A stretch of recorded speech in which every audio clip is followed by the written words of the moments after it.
సంసారం సంసారమే, అందులోంచి బయటపడాలంటే అలా నిరంతరం పరిశీలన, నిరంతరం జాగ్రత్త, నిరంతరం భగవంతుణ్ణి ఆశ్రయించడం తప్పవు. అలిసిపోయానండి ఇక వశపడిపోయాను సంసారానికంటే కుదరదు.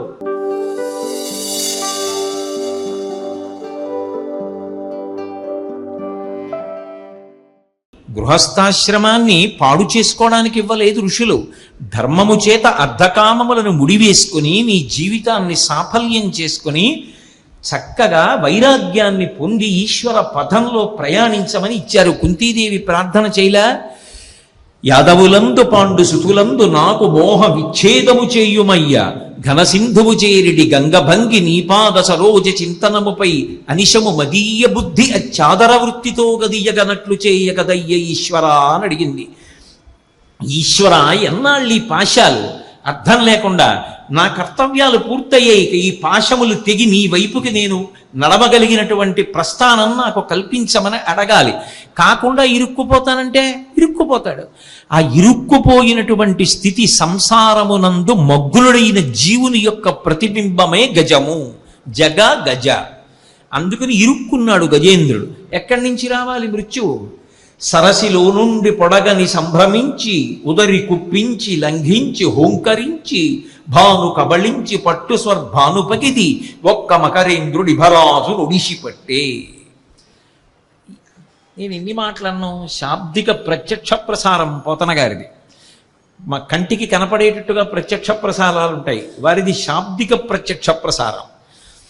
సరసిలో నుండి పొడగని సంభ్రమించి, సరస్సులో దూరం నుంచి చూసింది ఒక మొసలి. అబ్బో, ఈ గజేంద్రుడు అల్లరి చాలా ఎక్కువగా ఉందే, ఇన్ని మొసళ్ళు చచ్చిపోయి, ఇన్ని కప్పలు చచ్చిపోయి, ఇన్ని పీతలు పోయాయి, ఇన్ని చేపలు పోయాయి, వీరవిహారం చేస్తున్నాడే ఇక్కడికి వచ్చి భార్యలతో. ఈ గజేంద్రుడి సంగతి చెప్పాలనుకుంది. సరసిలో నుండి పొడగని సంభ్రమించి, మొసలికున్న లక్షణం ఏమిటంటే నీటి మీద ఉన్న ప్రాణిని పట్టుకోవడానికి నీటి మించి రాదు, పైకి ఇలా తేలి, మా చిన్నతనంలో 5 రూపాయల గోళికాయలను ఉండేవి ఇంతంత, అలాంటి కళ్ళతో చూస్తుంది. ఒకసారి చూసి నీళ్లల్లోకి చక్కగా ఎక్కడున్నది అక్కడే కిందకి దిగిపోతుంది. దిగిపోయి నీటి అడుగు నుంచి వస్తుంది, వచ్చి కాలు పట్టుకుంటుంది. మృత్యువు పట్టుకుందనుకోండి, అప్పటి వరకు తిరిగిన తింగరి తిరుగుళ్ళన్నీ అయిపోతాయి, ఇంకెక్కడికి తిరుగుతాడు, వాడు ఉంటాడు అలా మంచంలో. కాబట్టి సరసిలో నుండి పొడగని సంభ్రమించి ఉదరి కుప్పించి లంఘించి హుంకరించి, ఒక్కసారి భుగ భుగ భుగ భుగ చప్పుడు చేసింది, భూత్కారం చేసింది. ఆ ఏనుగు సంగతి చూడాలనుకుంది, నీళ్లల్లోకి వెళ్ళిపోయింది. ఉదరి కుప్పించి లంఘించి హుంకరించి, నీళ్లల్లోనే దూకుతున్నట్టుగా తొందరగా వస్తుంది లోపల నుంచి. పైన నీటి కదలికని బట్టి మొసలు వస్తోందని గ్రహిస్తారు అనుభవం ఉన్న వాళ్ళైతే. అది ఏమిటో అని చూసే లోపల పట్టి లాగేస్తుంది. ఉదరి కుప్పించి లంఘించి హోంకరించి భాను కబళించి పట్టు స్వర్భానుపగిది. తప్పుకుంటాడు గజేంద్రుడు సుమా, బెంగ పెట్టుకోకండని కొంచెం బలహీన మనస్తత్వం ఉన్నవాళ్ళు గజేంద్ర మోక్షం జరుగుతున్నారేమో, దెబ్బతింటారని భయపడి కొంచెం ధైర్యం ఇచ్చారు పోతన గారు. రాహువు సూర్యుణ్ణి పట్టుకున్నట్టు అన్నారు. రాహువు సూర్యుణ్ణి పట్టుకున్న వదిలేయాలిగా, మళ్ళీ సూర్యుడు ప్రకాశిస్తాడు. కాబట్టి పాను కబళించి పట్టు స్వర్భానుపగిది ఒక్క మకరేంద్రుడిభరాజు నుడిసిపట్టే. వెళ్ళి ఆ ఏనుగు యొక్క కాలుని చటుక్కును పట్టుకుంది. ఆయనంత అమాయకుడు ఏమిటి, అప్పటికి ఇంకా బలం ఉంది. లోపలికి వెళ్ళి ఒక్కడే కూర్చుని ముక్కులో గొట్టాలెట్టి ఆ ద్రవపదార్థమే ఎక్కించి రకరకాల మందులు ఎక్కించి చేసే వరకు ఒక వారం 10 రోజులు ఓపిక ఉండదు.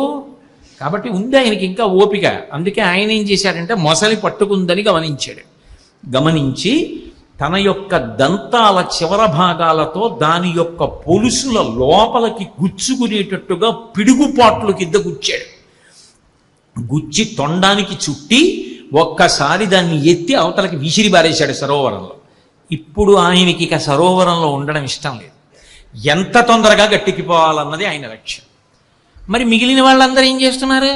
1,00,000 కోటి కరణీనాథుండనయ్యుండి ఆడారు, ముచ్చిపుచ్చిప్పలెట్టారు, తామర తూళ్ళేశారు, తామర పూలేశారు, ఆయన మీద నీళ్లు పోశారు, పుప్పుడి వేశారు. వీళ్ళందరూ ఏమయ్యారు అంటే గట్టెక్కి నించున్నారు. ఈయన్ని పట్టుకుని ఈయన కై అనగానే వాళ్ళు గట్టెక్కేశారు. ఎవడి బాధ వాడు అనుభవించాలి. వైద్యశాలలోకి వెళ్ళిపోయిన తర్వాత ఆయన్నొక్కనే ఓ 4 చక్రాల దాని మీద పడుకోబెట్టి తీసుకెళ్లి మంచం మీద పడుకోబెట్టేస్తారు. మిగిలిన వాళ్ళు ఏదో వేళలు ఉంటాయి, దాని ప్రకారం అద్దంలోంచి చూసి వెళ్ళిపోతూ ఉంటారు. కాబట్టి వాళ్ళందరూ ఎందుకుంటారు, వాళ్ళందరూ పక్కన పడుకుంటారా, వాళ్ళకి పెడతారా గొట్టాలు, వాళ్ళకి పెట్టరు. అందుకని ఆయన ఒక్కడే ఉన్నాడు అంతే లోపల. ఇప్పుడు ఆ మొసలికి ఆయనకి యుద్ధం అంతే. మిగిలిన వాళ్ళందరూ నిజంగా తలోకాలు వేసి తొక్కేస్తే ఆ మొసలు ఎందుకు పనికిరారు, కానీ వాళ్ళు అలా రారు, తొక్కరు, ఎవరి కూడా వాడిది. కాబట్టి అందరూ ఒడ్డు నించున్నారు. ఇప్పుడు ఈయన పాపం ఒక్కడే యుద్ధం చేసుకుంటున్నాడు. ఎవరి కోసం చేస్తాడు? కరి దిగుచు మకరి సరసికి కరిదరికి నిమకరి దిగుచు గర్ర కరి బెర్రయన్ కరికి మకరి మకరికి కరి భరమనుచును అతల కుటల భటుల రుదుపడెన్. ఆ పద్యాలు కూడా పోతన గారికి అలా పడ్డాయి. ఎందుకనంటే యుద్ధం అలా జరుగుతోంది. మొసలి యొక్క ఆలోచన ఏనుగు పైకి ఎక్కకూడదు, ఏనుగు యొక్క ఆలోచన తన పైకి ఎక్కేయాలి.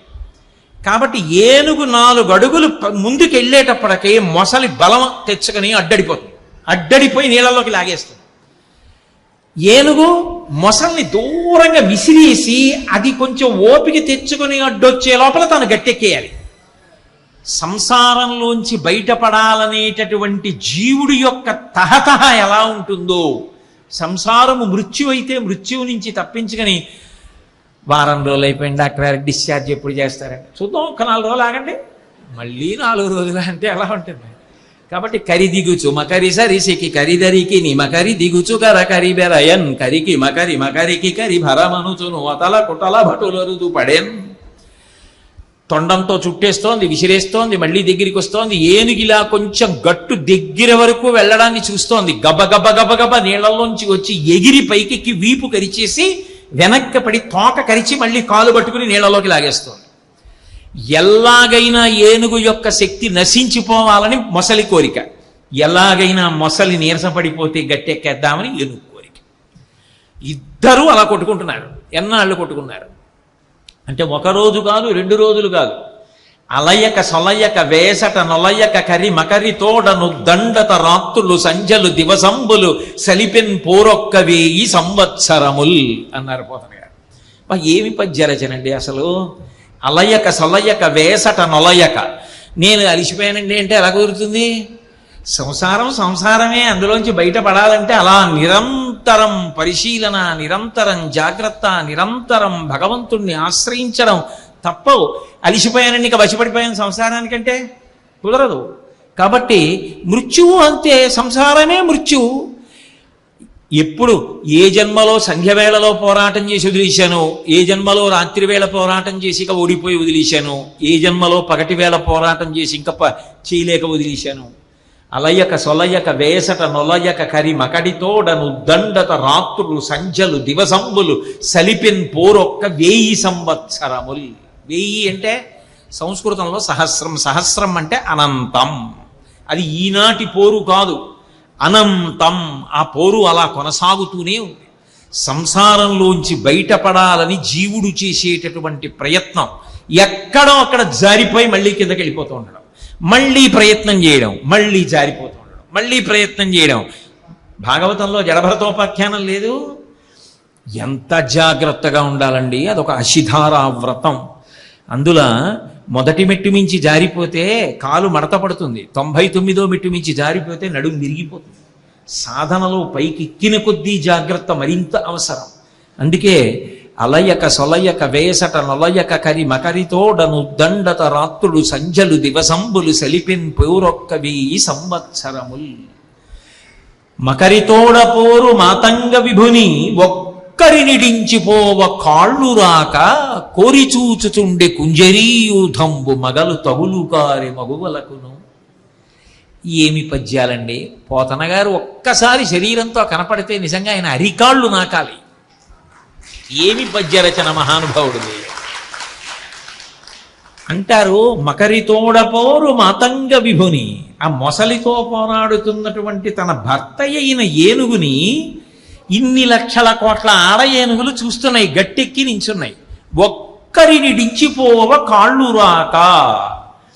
అలసి సొలసి సంసారంలో నా భార్య నాకు ఉండవలసిందే, నేను కాదన్ను, కానీ పక్కన భగవంతుణ్ణి ఆసరా చేసుకోకుండా మునిగిపోతే వచ్చే ప్రమాదం చెప్తున్నాను. ఆఖరికి ఏమైంది? వృద్ధాప్యం వచ్చింది. అప్పుడు తీసుకెళ్లి వైద్యశాలలో పెట్టారు. సంసారమునకు చుట్టతొలి స్థితి మృత్యువే కదా, మళ్ళీ పునర్జన్మ కోసం పెడితే కొడుకు ఏమంటాడు, ఇప్పుడే వచ్చేస్తున్నాడని వస్తాడు. ఆయన మాత్రం ఏం చేస్తాడండి, 4 రోజులు ఉంటాడు, 5 రోజులు ఉంటాడు, 10 రోజులు ఉంటాడు. అమ్మ అంతగా ఏమైనా అయితే ఒక్కసారి ఫోన్ కూడా అక్కర్లేదు, SMS కమ్ అని పెట్టమ్మా, సి అని పెట్టి వచ్చేస్తానంటాడు. అంతగా ఏమైనా అయితే అంటే ఏంటి, ఆయన వెళ్ళిపోతాడు. పాపం ఆవిడ మాత్రం ఏం చేస్తుంది, శుభకార్యాలకు వెళ్ళడం కూడా మానేసేసి అక్కడే తిని ఏదో పక్కన బల్లో ఏదో వేస్తారు, దాని మీద ఆవిడ పడుకుంటుంది. కుయ్యి అన్నప్పుడల్లా లేచి ఏమండి ఏమండి అంటూ ఉంటుంది, కళ్ళు ఒత్తుకుంటుంది. అంతేగాని ఆవిడ పాలు పంచుకోగలదా, ఆవిడకి ఆయన పంచుకుంటాడా, ఆయనకి ఆవిడ పంచుకుంటుందా? ఆ విషయాల్లో ఎవరి పాపం వారిదే, ఎవరి పుణ్యం వారిదే, ఎవరి సాధన వారిదే, ఎవరి సౌఖ్యం వారిదే, ఎవరి అనుభవం వారిదే, ఎవరి ఉపాసన వారిదే. ఒకరి విలువ ఒకరికి ఆ విషయంలో తెలిసే అవకాశం ఉండనే ఉండదు, ఉంటే చాలా గొప్ప అనుగమిస్తారు. కాబట్టి ఒక్కరినిడించిపోవ కాళ్ళు రాక, తెలుగులో మనం యథార్థంగా వాడే మాట ఇది, తరచుగా వాడతాం. వెళ్ళిపోవడానికి కాళ్ళు రాలేదండి అంటారు. కాళ్ళు రాలేదండి అంటే కాళ్ళు ఎందుకు వస్తాయి అంటే మనసు రాలేదని. కాళ్ళు రాక కోరి చూచుచుండే కుంజరీయూధంబో, ఆడ ఏనుగులన్నీ ఒడ్డు నిలబడి చూస్తున్నాయి, ఏమవుతుంది ఏమవుతుంది, మా ఆయన గెలుస్తాడా, మా ఆయన గెలవాలని ప్రార్థన చేస్తున్నాయి, కుంకుమార్చనలు చేస్తున్నాయి, అభిషేకాలు చేసుకుంటున్నాయి, ప్రసాదాలు తీసుకొస్తున్నాయి, విభూతి ఎడుతున్నాయి, బొట్లు ఎడుతున్నాయి, అక్కడికి వెళ్ళి ప్రదక్షిణాలు చేస్తున్నాయి, పువ్వొట్టుకొచ్చి తలలో పెడుతున్నాయి, ఈయనతో చెవిలో చెప్పి ఆంటే అక్కడికి వస్తానని మొక్కుకోండి అంటున్నాయి, మీది కొడుతున్నాయి, ఏదో అవి చేయగలిగినవన్నీ అవి చేస్తున్నాయి తప్ప అంతకన్నా అవి ఏం చేస్తాయి? పాలు పంచుకోవడం సాధ్యం అవుతుందా? అందుకే గజేంద్ర మోక్షణం నిత్యపారాయణ చేసుకో, నీ సంగతి నీకు తెలుస్తుంది అన్నారు. కొన్ని నిత్యపారాయణ పెట్టారు, ఎందుకంటే ఇది బాగా రోజు చదువుకో, అందున నిద్ర లేవగానే చదువుకోమన్నారు. నిద్ర లేవగానే చదువుకుంటే పడుకోపోయే వరకు ఒళ్ళు దిగిరి పెట్టుకు బతుకుతాడు. అలా ఏనుగుల ఇహలోకేంద్రుడు హస్తరంధ్రముల నీరెక్కించి పూరించి చండమ మార్గంబునకెత్తి లేనిపోని గొడవలకు వెళ్ళవని. కాబట్టి మకరితోడ పోరు మాతంగ విభుని ఒక్కరినిడించిపోవ కాళ్ళురాక కోరి చూచుచుండే కుంజరీయుధంబు మగలతగులుగారి మగుబలకును. ఈలోగా మెల్లిమెల్లిగా ఏనుగు ఓపిక తగ్గుతోంది. నీళ్లల్లో ఉందేమో స్వస్థానం, మొసలికి బలం పెరుగుతోంది. అయినా యుద్ధం ఏనుగు చేస్తూనే ఉంది, ఆపలేదు. ఓపిక కొద్దీ దంతాలతో పొడుస్తోంది, తొండంతో కొడుతోంది, కాళ్ళతో తొక్కుతోంది. ఇటువంటి సందర్భంలో అటువంటి ఉపమానం పోతన గారు ఎక్కడ తీసుకొచ్చారో తెలియదు. పాదద్వంద్వము నేలమోపి పవనున్ బంధించి పంచేంద్రియోన్మాదంబున్ పరిమార్చి బుద్ధిలతకున్ మారాకు హత్తించి నిష్ఖేద బ్రహ్మ పదావలంబన క్రీడించు యోగీంద్రు మర్యాదన్ నక్రము విక్రమించకరి పాదాక్రాంత నిర్వక్రమై అన్నారు.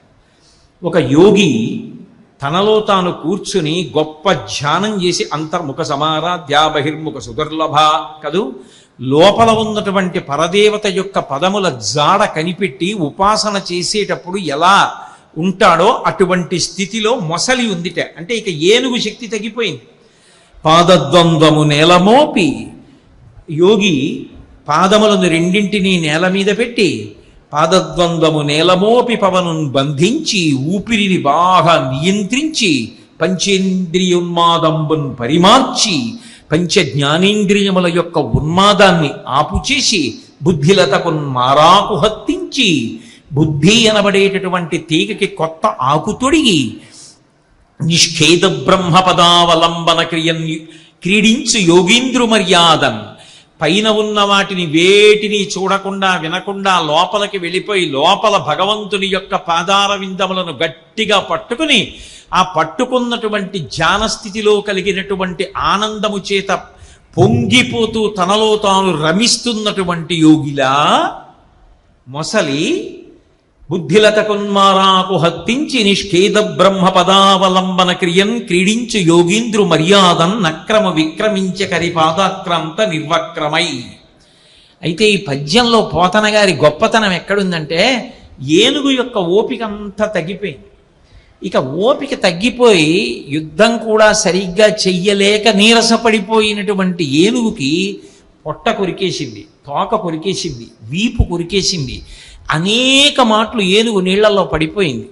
లేచి బలం తెచ్చుకుని 2 అడుగులు వేసేటప్పటికి మళ్ళీ వచ్చి ఎగిరి కొరికి కింద పడేస్తోంది. ఇక ప్రాణాలు పోయేటట్టుగా చెయ్యడం కోసం ప్రయత్నిస్తోంది. నిజంగా అంత పెద్ద ఏనుగు నీళ్లల్లో అలా పడిపోయి లేచి ఎక్కబోతూ ఉంటే, మళ్ళీ మొసలి కొడుతూ ఉంటే, మళ్ళీ పడిపోతూ ఉంటే, మనమే ఒడ్డున నిలబడి చూస్తున్నాం అనుకోండి, ఆ నీళ్ళన్నీ ఎర్రగా నెత్తుటితో కలిసి రంగు మారుతున్నాయి అనుకోండి, మనసు కదిలిపోతుంది. అదొక్కసారి చూపించి మిమ్మల్ని మళ్ళీ పక్కకి తీసుకెళ్లారనుకోండి, మీ కళ్ళల్లో అలా మొసలి కాలు పట్టుకోవడం, ఏనుగు కాలు కొరికేసి పుండెడిపోయి కింద పడిపోయిన ఏనుగు, అది మాత్రం ఇక ఏనుగు కదలదలే అని చెప్పి పడిపోయిన ఏనుగు యొక్క పాదాన్ని పట్టుకుని కర్ర కర్ర నోట్లో పెట్టుకుని కొరికేస్తుంటే లేవలేక ఏనుగు పడుతున్న బాధ పద్యరచన చేస్తున్న పోతన గారి సున్నితమైన మనసుని కలచేసింది. కలచేస్తే ఆఖరి పాదంలో ఏమైపోయిందంటే, నిష్ఖేద బ్రహ్మ పదావలంబన క్రియన్ క్రీడించు యోగీంద్రు మర్యాదన్ నక్రము విక్రమించ కరి పాదాక్రాంత నిర్వక్రమై, కా కింద రావద్దు అన్ని మాట పడిపోయి. ఎందుకని? కా అన్న తెలుగు అక్షరం హల్లుల్లో మొదటిది. కా బొద్దుగా ఉంటుంది అక్షరం ఉండి, ఏనుగు పాదం ఎలా ఉంటుందో అలా ఉంటుంది. ఏనుగు పాదం గుండ్రంగా ఉంటుంది. క రాసినప్పుడు ఏనుగు పాదంలా ఉంటుంది. దానికి రావత్తేశారనుకోండి ఇలా అర్ధచంద్రాకారంగా, మొసలి నోరు తెరిచి దాన్ని పట్టుకున్నట్టు ఉంటుంది. క్ర అంటే ఏనుగు కాలుని మొసలి పట్టుకున్నట్టుంటుంది. అది మనసుని పట్టేసింది పోతన గారిని. సున్నిత హృదయుడు కదూ. భగవద్భక్తి కలిగిన వాళ్ళందరూ సున్నిత మనస్కులే. అందుకే వాల్మీకి మహర్షి క్రౌంచ పక్షిని కొడితే చూడలేకపోయారు. రామాయణం పుట్టింది. ఆ బాధ, ఆ ఏనుగు పడుతున్న బాధ పోతన గారు పడిపోయారు. పడిపోయి నక్రము విక్రమించకరి పాదాక్రాంత నిర్వక్రమై అని పడింది పద్యం. ఆ గజేంద్రమోక్షణ పద్యాన్ని బట్టి పోతన గారి హృదయ సౌకుమారి అని చెప్తుంటారు పెద్దలు. అందుకే మత్తేభ వృత్తాలు ఎక్కువ పడ్డాయి. మత్తేభం అంటే ఏనుగు. మత్తేభ వృత్తం పడింది అంటే ఆయన మనసులో ఆ ఏనుగే తిరుగుతోంది. ఆ ఏనుగే అబ్బా ఏం బాధ, ఏం బాధ, ఎప్పటికి బయటపడుతుంది, ఎప్పటికి బయటపడుతుంది, అది ఆయన బాధ. అది అనుకుంది మనసులో ఏనుగు. చాలా కాలం పోరాటం చేసింది. పృథుశక్తిన్ గజమా జలగ్రహముతో వ్యాసుల వారి మాటల్ని యథాతథంగా అంధీకరించారు. ఆయన అఘాసురుడు అన్నారనుకోండి, పాపపు రక్కసుడు అంటారు పోతన గారు. ఎలా పడ్డాయో ఆ మాటలు మహానుభావుడికి. ఆయన అన్నారు, పృథుశక్తిన్ గజమాజలగ్రహముతో పెక్కేండ్లు పోరాడి సంశిథిలంబై తనలావు వైరిబలమున్ చింతించి మిథ్యామనోరథమింకేటికి దీని గెల్వసరి పోరంజాలరాదంచు ఇట్లను పూర్వపుణ్యఫల దివ్యజ్ఞాన సంపత్తితో.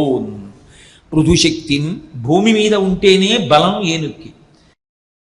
పృథుశక్తిన్ గజమా జలగ్రహముతో, గ్రహం అంటే పట్టుకుంటుంది, సంసారం పట్టుకునేవి, మృత్యువు, సంసారము, పాశము, ఇవన్నీ పట్టుకునే లక్షణాలు ఉన్నవి. అందుకని వ్యాసుల వారు గ్రహం అన్నారు. అదే మాట పోతన గారు తీసుకొచ్చారు.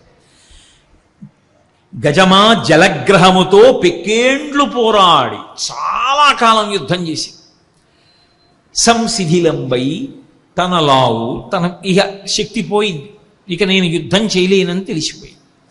ఏదో బతికుండగా మరీ అలా తొండంతో కూడా కొట్టకుండా ఏముంటుంది, ఎందుకంటే ఆ బాధ కొద్దీ ఏదో తొండం తీస్తోంది, కొడుతోంది, ఒకసారి దంతం తీస్తోంది, పొడుస్తోంది, లేవడానికి ప్రయత్నిస్తోంది, కానీ ఇక మొసలి ఆక్రమించేసిందని తెలిసిపోయింది. కాబట్టి తనలావు వైరిబలమున్ చింతించి మిథ్యామనోరథం ఇంకేటికి. ఎందుకు ఇంకా అనవసరంగా ఇంకా ఏదో బతుకుతానన్న ఆశ అనవసరం, ఈ సంసారంలోంచి బయటపడతానన్న ఆశ అనవసరం, బయటపడలేదు. కాసేపు భగవంతుడి దగ్గర కూర్చుని ధ్యానం చేసి అమ్మయ్యా ఏదో భగవంతుడి వైపు అనురక్తి కలిగింది అనేటప్పటికీ సంసారంలో ఎటువైపు నుంచో ఏదో ముచ్చటొచ్చి మళ్ళీ నొక్కేస్తుంటాడు. ఇక బయటపడలేదు, తెలిసిపోయింది నాకు అని అన్వయం అటు చేయండి, లేకపోతే అది గజేంద్ర మోక్షం అవ్వదు. లోపల అలా అనుకుంటూ ఉండాలి మళ్ళీ, లేకపోతే అది నిత్యపారాయణ ఎందుకు, ఏనుక్క చెప్పడానికి చందమామ కదా, కాదు కదా. కాబట్టి తనలావు వైరిబలమున్ చింతించి మిథ్యామనోరథమింకేటికి దీని గల్వసరి పోరంజాలరాదంచు ఇట్లనే, ఇక నేను దీంతో గెలవలేను, యుద్ధం చేయలేను అని ఇట్లను పూర్వపుణ్యఫల దివ్య జ్ఞాన సంపత్తితో. అది ఈ జన్మలో చేసినటువంటి పుణ్యం కాదు. అప్పుడు ఏనుక్కి భగవంతుడు గుర్తు రావడానికి కారణం పూర్వజన్మలలో చేసుకున్న పుణ్యం. ఇప్పుడు ఈ జన్మలో ఈ క్షణంలో నీకు పరాకు కలిగితే భగవన్నామమును ఆశ్రయించు. ఈ పుణ్యం నిన్ను కాపాడుతుంది తప్పకుండా. అది ఎప్పుడో అప్పుడు సీతమ్మ వెళ్ళిపోతూ రావణాసురుడు అపహరించి తీసుకెళ్ళిపోతున్నప్పుడు ఒంటి మీద నగలు చీర చింపి మూట కట్టి కింద పారేసింది. అవి సుగ్రీవుడికి దొరుకుతాయి, రాముడికి చూపిస్తాడు, లక్ష్మణుడికి చూపిస్తాడు, దానివల్ల వానరుల్ని పంపిస్తారు, వచ్చి గుర్తుపడతారు, రామరావణ యుద్ధం జరుగుతుంది, రాముడు తనని తీసుకెడతాడు, ఈ నగలమూట దానికి కారణం అవుతుందని సీతమ్మ నిర్ధారించి విడిచిపెట్టలేదు.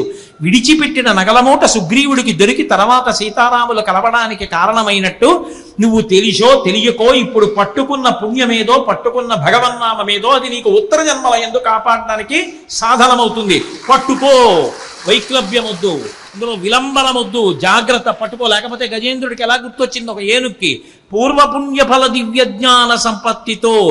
పోతన గారు స్పష్టంగా చెప్తున్నారు, అది ఈ జన్మ పుణ్యం కాదు, పూర్వజన్మ పుణ్యం. అందుకు పరీక్షిత్తు ప్రశ్న అంత గొప్పదేస్తే అంత గొప్ప జవాబు చెప్తున్నాడు. నీరాటవనాటములకు పోరాటము ఎట్లు కలిగి పురుషోత్తము చే ఆరాటమిట్లు మానెను ఘోరాటవిలోని భద్రకుంజరమునకున్న అడిగాడు. పూర్వపుణ్య ఫల దివ్య జ్ఞాన సంపత్తితో అని ఇప్పుడు అంటున్నాడు గజేంద్రుడు. నానానీకపయూధముల్ వనములోనన్ పెద్ద కాలం సమ్మానింపన్ దశలక్ష కోటి కరణీనాథుండనయ్యుండి మద్దానాంభ పరిపుష్ట చందనలతంత ఛాయలందుండలేక నీరాశ ఇటేల వచ్చిది భయం విట్లూకదే ఈశ్వరా అన్నాడు.